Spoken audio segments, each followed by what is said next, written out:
Assalamualaikum warahmatullahi wabarakatuh. Selamat pagi anak-anak Bapak. Bagaimana kabarnya hari ini? Semoga selalu dalam keadaan sehat dan diberikan keberkahan dalam umur. Anak-anak Bapak yang soleh dan soleha. Hari ini kita akan melanjutkan kembali materi pendidikan agama Islam dan budi pekerti kita dengan topik yaitu kisah Nabi Muhammad SAW di masa separuh akhir kerasulan. Anak-anak Bapak yang soleh dan soleha, adapun manfaat mempelajari ibrah dari kisah Nabi Muhammad SAW di masa separuh akhir kerasulan. Yang pertama, agar anak-anak Bapak memiliki pemahaman tentang kisah Nabi Muhammad SAW. Yang kedua, mengenal Nabi SAW lebih dekat agar semakin cinta padanya. Dan yang ketiga, mampu meneladani sifat-sifat Nabi Muhammad SAW. Dan yang keempat, mampu mengamalkan akhlak Nabi Muhammad SAW dalam kehidupan sehari-hari. Adapun tujuan dari pembelajaran kita hari ini, yang pertama, menerangkan tentang akhlak dan kasih sayang serta kepedulian yang ditunjukkan Nabi Muhammad SAW. Yang kedua, menyelidiki prinsip-prinsip kepemimpinan adil yang diterapkan Nabi Muhammad SAW dalam konteks sosialnya. Tiga, mengidentifikasi nilai-nilai moral yang dapat dipetik dari kisah Nabi Muhammad SAW. Perhatikan gambar di samping ini. Apa yang sedang mereka lakukan dalam gambar tersebut? Gambar pertama, gambar kedua.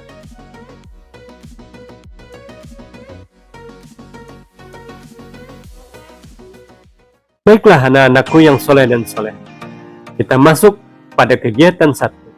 A. Akhlak dan kasih sayang Rasulullah Sallallahu Alaihi Wasallam. Apa yang kita pelajari yaitu tentang akhlak Nabi Muhammad Sallallahu Alaihi Wasallam. Nabi Muhammad Sallallahu Alaihi Wasallam terkenal sangat jujur atau sidik. Sikap jujur tersebut sudah diperlihatkan sebelum beliau diangkat menjadi rasul. Pada usia remaja, beliau diminta bantuan oleh pamannya untuk membawa barang dagangan Siti Khadijah binti Khuwailid yang kaya raya dan dihormati di kota Mekah. 2. Selalu sabar dalam berdakwah. Akhlak Rasulullah yang kedua adalah selalu sabar dalam berdakwah.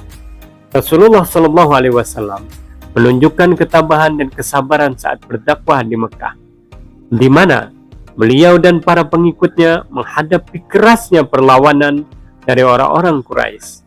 Meskipun menghadapi siksaan dan penolakan, beliau tetap bersabar dalam menyampaikan risalah Islam.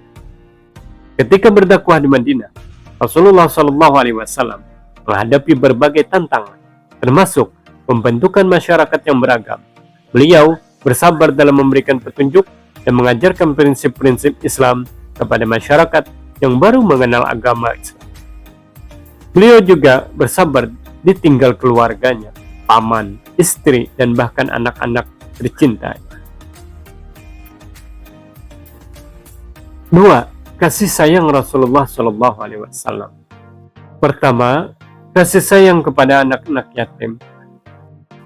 Rasulullah SAW terkenal dengan kepedulian dan kasih sayang terhadap anak-anak yatim.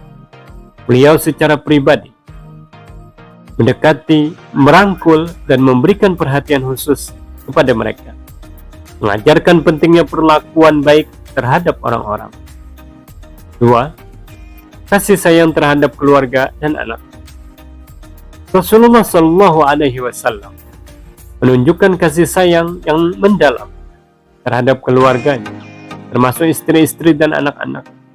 Beliau menjadi teladan dalam memberikan perhatian, cinta, dan dukungan kepada anggota keluarga, menegaskan pentingnya hubungan keluarga yang harmonis.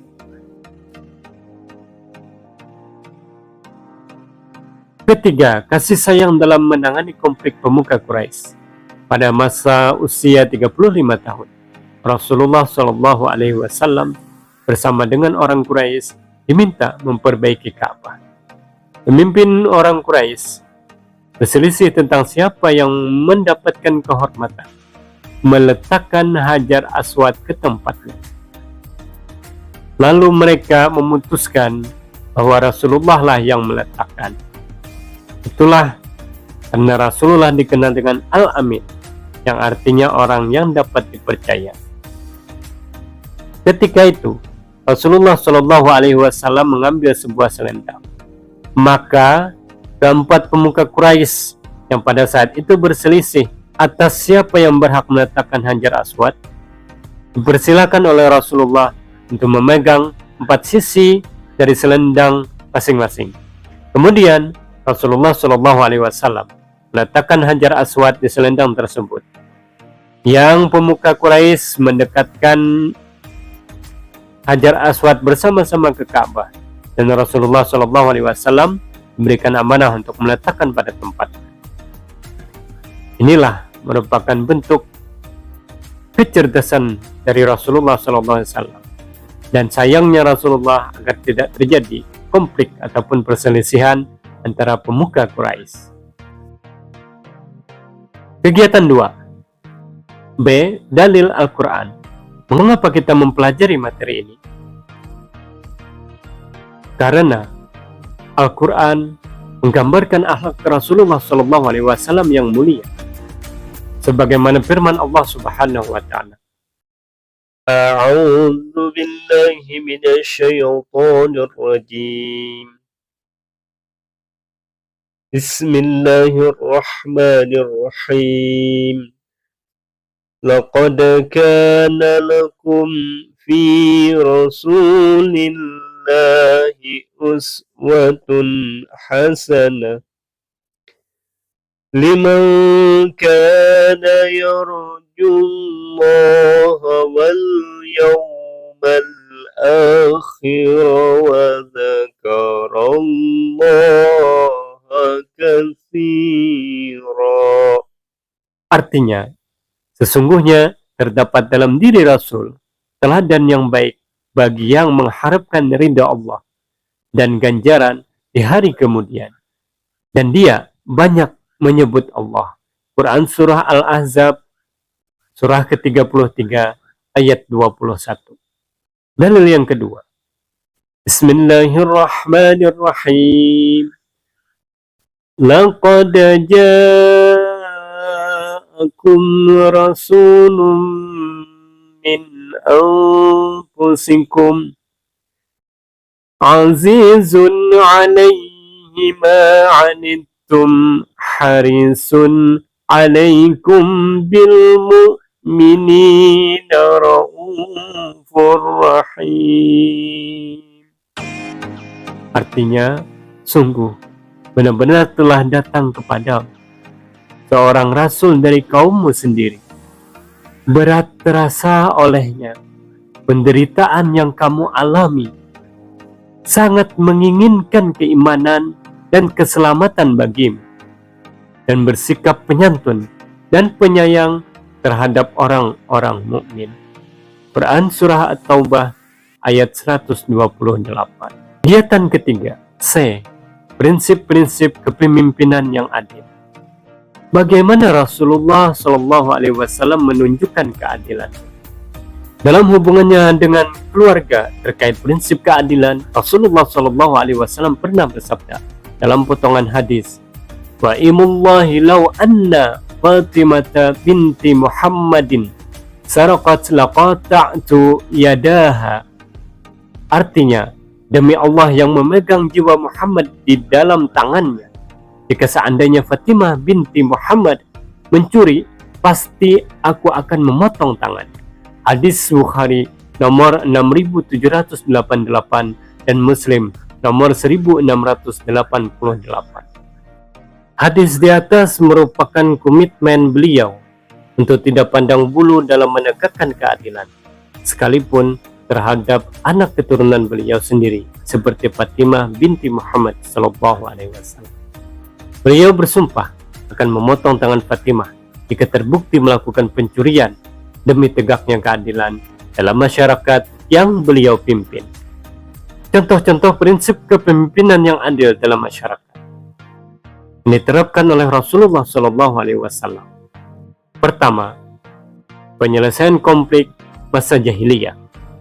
Nabi Muhammad SAW menyelesaikan konflik antar suku dengan pendekatan yang merangkul semua pihak tanpa memihak suku tertentu.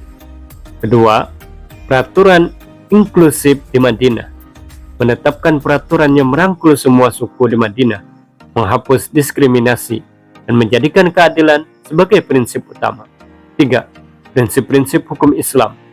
Menetapkan prinsip-prinsip hukum Islam, termasuk kebebasan beragama dan perlindungan dalam hal hak asasi manusia. Jadi, Islam tidak harus memaksakan kehendak. Islam rahmatan lil alamin dan memegang teguh toleransi dalam beragama. 4. Perlindungan hak-hak minoritas. Melindungi hak-hak perempuan, anak-anak, dan minoritas. Menciptakan sistem hukum yang adil dan inklusif. 5. Sikap toleransi dan kesejahteraan bersama. Menunjukkan sikap toleransi terhadap perbedaan serta menekankan pentingnya memelihara kedamaian dan kesejahteraan bersama dalam masyarakat multikultural. Kesimpulan, pentingnya mempelajari ibrah dari kisah Nabi Muhammad SAW di masa separuh akhir kerasulannya. Untuk apa mempelajari kisahnya? Outputnya yang pertama, menjadi contoh dan pembelajaran dalam mempraktikkan nilai-nilai moral dan etika oleh peserta didik. 2. Memahami konsep kesabaran, keteguhan, dan keberanian dalam menghadapi tantangan kehidupan sebagaimana yang diajarkan oleh Rasulullah SAW. Ketiga, mengarahkan karakter peserta didik untuk berperilaku yang adil dan bertanggung jawab, baik terhadap dirinya sendiri, terhadap keluarganya, maupun terhadap hidupnya di masyarakat. Demikian yang bisa Bapak sampaikan, lebih dan kurang mohon maaf. Billahi taufiq wal hidayah. Wassalamualaikum warahmatullahi wabarakatuh.